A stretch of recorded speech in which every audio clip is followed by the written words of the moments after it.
The Utah Utes are in shambles, and this continues. The only word that I can keep using is shocking. Yeah.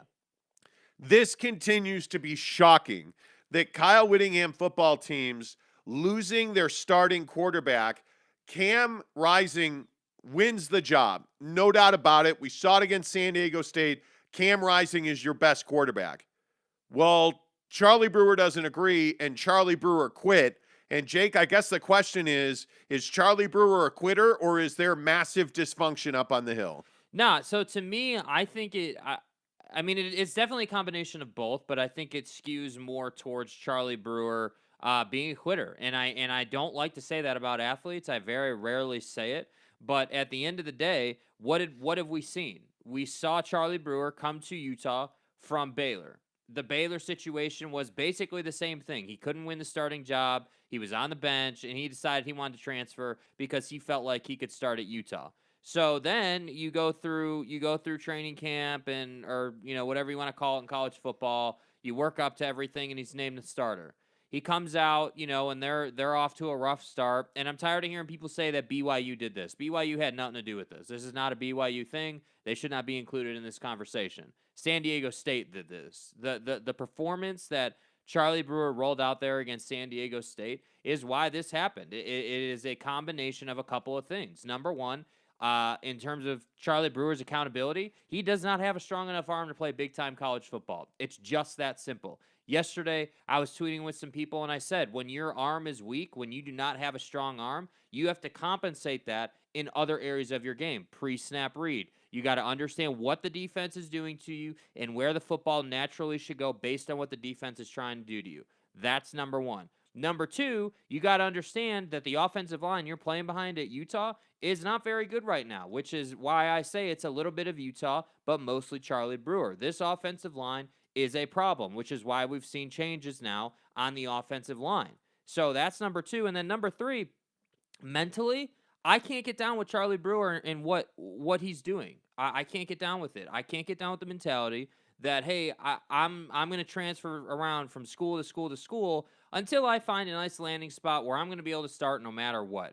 That's not how sports work. You don't get participation trophies in major D1, Power 5 conference college football. That's not how it works.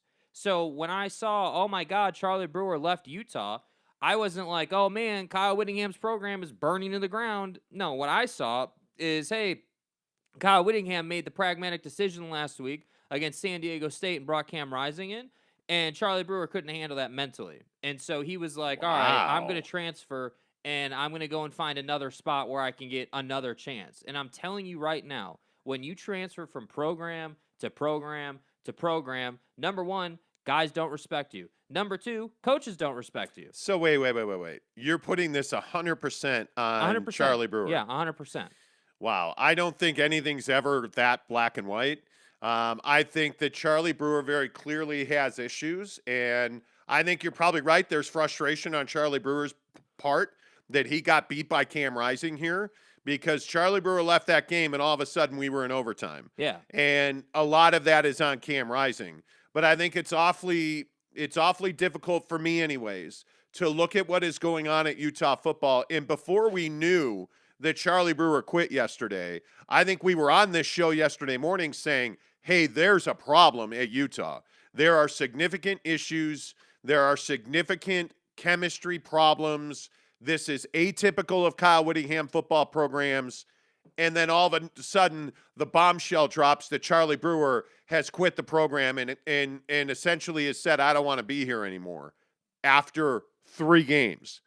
I have trouble believing that a kid who competed at the highest levels at Baylor and did pretty darn well, by the way, all of a sudden just flipped the script, Jake, and quit and said, nah, I give up, I'm out. Well, here's why I think that is the case. I think that's the case because whose side are we going to take? Are we going to take, how long has Whit been at Utah now? What has it been, like 10 plus years now? Oh, way more than that, yeah. Way more than that. So, like, typically the issue at Utah is you don't have quarterback talent. You don't have anybody back there. Travis Wilson, like all these people who have come in and played the position at Utah have been mediocre and not gotten the job done. The problem is that's been okay at Utah because Utah's a defensive school. Utah is a hand it off to the running back school, right? So this time around, when I see a guy in Charlie Brewer who was hyped, and I love Charlie Brewer, admittedly. I've been on the show saying, hey, this guy, like, I thought he had a much better arm than he did, mainly because he made some throws early in the year that I was like, yeah, this guy's got an arm. This guy can get the job done. And all of a sudden, you roll out against San Diego State, and all of your throws are like 3-4 yards short. All of your throws are just well underthrown. Like, how does that work? Now, I understand that the offensive line has not been good. I 100% agree with that. And that definitely contributed to Charlie Brewer's departure from this program. There's no question about that. But I'm just a firm believer, whether it's at the pro level or in college football, as a quarterback, you are a leader of the football team. It's not good enough to go out there and not play well because, well, my offensive line sucks or this or that. My arm hurts. It's not good enough. You're a leader on this team. You're the starting quarterback at Utah. The mentality has to be, yeah, is my offensive line not the best? Absolutely, it's not the best. It's not the best. I'm going to be running around. That's part of the gig here. I get it. Yes. Secondly, hey, I don't have the strongest arm in all of college football. I have a below average arm. That doesn't mean I'm a bad quarterback. But what it does mean is that I have to be on point with understanding what the defense is doing to me and what I'm trying to do on any given play. Am I throwing the ball into the flat? Let me lead my receiver. Am I on the right hash trying to throw to the left sideline? Well, look, I don't think anybody's arguing that Charlie Brewer has a noodle. I don't think anybody's arguing that. Like his arm strength was a question before he ever left Waco, and I think once he was a Ute, I think we saw that. But there are ways to compensate for that. Yeah. Are we really just going to overlook the issues on the offensive line? Are we really going to just overlook the issues of a straight up lack of talent in the wide receiver room? I don't think you can do that. And I think the issue is that you have a guy in Charlie Brewer who's used to winning at a very high level. And when you bring a guy like that in and all of a sudden he's not winning, that's a hell of a transition for him to make. It is very difficult to say to a kid who's used to dominating on the football field, yeah, you're going to be mediocre and we're going to take your job from you. And now we expect you to support Cam Rising. That's a lot for a kid who's probably never failed in his football career to do. So, yeah. Did Charlie Brewer handle this well? Well, very clearly not. He quit the football team yesterday or whenever that happened. But I think we have significant issues at the University of Utah, and I don't know what it's going to take to fix those issues. My guess is winning is what it's going to take, because I hope you kick the crap out of Washington State this weekend. Nick unvaccinated Rolovich and his Cougars coming to town. Good luck with that.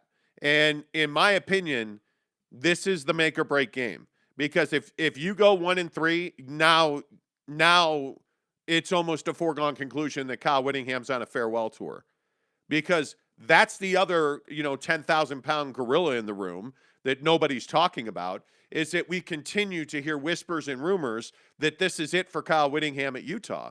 And I'm curious how true those rumors are, because I'm telling you now, whether you appreciate all the best and all the worst of Kyle Whittingham, replacing Whit is not going to be an easy task, because it's not as simple, as elevating an assistant coach. It's not as simple, as going out and hiring some other guy.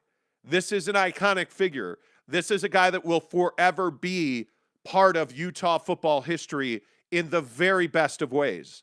And to think that Morgan Scalley is going to get elevated and just simply step in and replace Kyle Whittingham, I don't think it's that simple. And frankly, I don't know that Morgan Scalley would be the guy that they would want to turn to after what happened with that texting scandal. So I think there is a lot of complex issues at play, and you better appreciate Kyle Whittingham while he's here, because I don't think he's going to be here long. Yeah, well, and I genuinely felt like when the news came out that Charlie Brewer left, and then we heard that there were changes on the offensive line, and there was basically a lot of change happening in the program, I felt like, hey, this is a great sign. This shows me that Kyle Whittingham is still committed to winning at the highest levels. He changed his quarterback last week. Yeah. He had no way to know that Charlie was going to leave. So, in my opinion, the Charlie Brewer thing isn't even on Kyle Whittingham or really anybody except for Charlie Brewer. Then, secondly, again, you're making changes and holding people accountable for their lack of performance on the line. But I do agree with you. It is a fair point that, hey, when you don't have good talent in your wide receiver room, and you don't have good talent at the skill position, that's not helping your case. So obviously, for accountability purposes, yeah, Kyle hasn't done a great job recruiting for this year's team. So they're just in an interesting time. If they go to 1-3, yeah, is he on the hot seat? Absolutely. But based on his actions and his choices and what's going down in the program right now, I don't think that the guy wants to retire. I don't think that he's done coaching football yet. I think that he is putting fires out. I think that he is making changes to up the level of this team, and that's all you can ask your head coach to do. Well, and the question that I think you have to answer now is what's wrong with QBs at Utah? Because you have a situation with Jake Bentley. Mm-hmm. Jake Bentley's a guy, and I'll look up his numbers, but Jake Bentley's another interesting guy. Jake Bentley, come on, sorry. Of course, when I need it to be fast, it's not. Jake Bentley threw for 3,000 yards, 27 touchdowns in a season, and that's in the SEC. He comes to Utah and is an absolute bust. You look at Charlie Brewer. What does the guy have? 50, 60 touchdowns and 9,000 yards at Baylor? And all of a sudden, the guy can't play football anymore at Utah? I think what's interesting to me is that if you are not in the program at Utah, transferring into the Utes to be their starting quarterback is probably not what's best for your career. Mm-hmm. I don't know. Is that a system thing? Clearly it is. Because, again, I think we all know that BYU and every other school in the Pac-12 recruits against Utah by saying, hey, if you want to be a quarterback, you're not going to Utah. They don't throw the ball. They're a run-first team. Look at their wide receiver production. They don't put wide receivers in the NFL. Yeah, I mean, for Charlie, if you look at his 2019 stats at Baylor, the guy put out. I mean, you're talking about playing 14 games, 251 completions on 389 attempts. That's going to be a 64.5 completion percentage. Really good. 31-61 for yards, 8.1 yards per attempt, like 21 touchdowns, 7 interceptions. That's a little high, but it's doable. So, I mean, this guy can throw the football. So, yes, I agree. It does beg the question, what's the deal with Utah and quarterbacks? Because they never can seem to keep one. They never can seem to get that dynamic talent to put out for them in an entire season. How do you throw for 3,171 yards at South Carolina? Yeah. And 27 touchdowns. Yeah. And then you come to Utah and throw for 882 yards, 6 scores, 6 interceptions. I don't know. How does that? Well, it's got to be a coaching and talent gap. Well, that's definitely what it is. Yeah. How else do you explain? It's a crappy offensive line. It's a lack of wide receiver talent. And those combinations paired with a weak arm are not good. I mean, again, on his arm, it would be great because here's the thing: when you have, let's say he had a plus arm, like an over-the-top strong arm. Sure. You can overcome a bad offensive line with that. You can throw guys open with that. You can do some things. It gives you some options.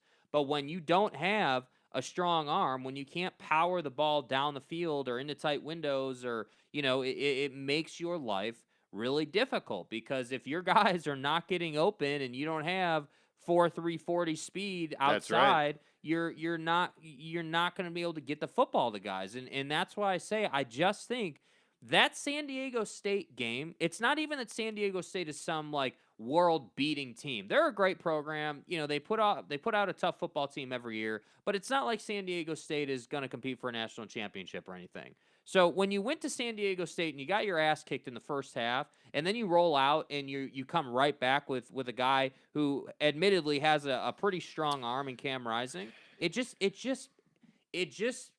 I almost feel like Charlie was embarrassed about it. I almost feel like Charlie took it personally and was like, you know what? F this, F that. Like I have a crappy offensive line. Nobody to throw the ball to.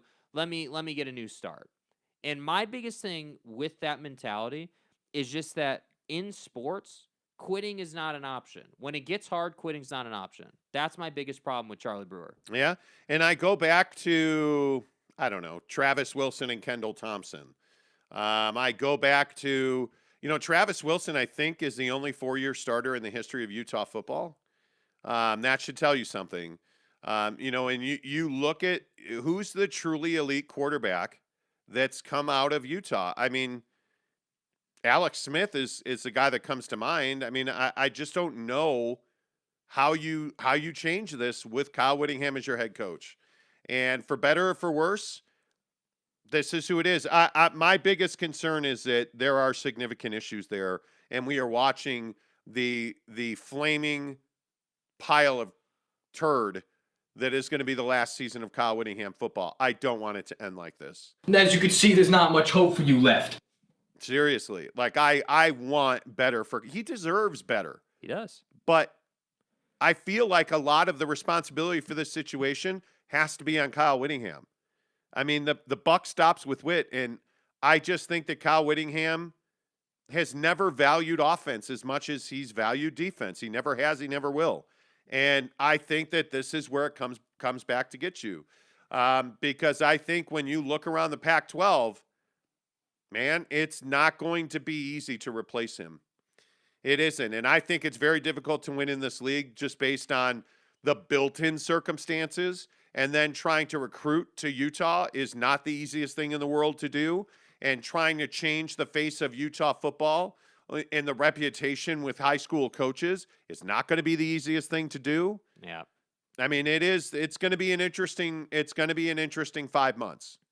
It is going to be an interesting 5 months. I mean, when we get to spring football, is Kyle Whittingham still the head coach at Utah? Yeah, and if he's not, is Utah still a respectable program? Is Utah still a program that you're like, yeah, this team could win the Pac-12? Because you can't answer that question until you know. You know what? Maybe I'm a masochist. I don't know, but yeah, I think they can still win the conference.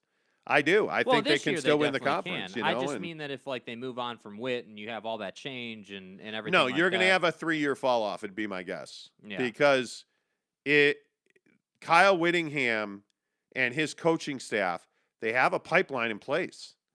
And this is the who replaces Kyle Whittingham conversation that I don't think is justified or fair, and we probably shouldn't have it.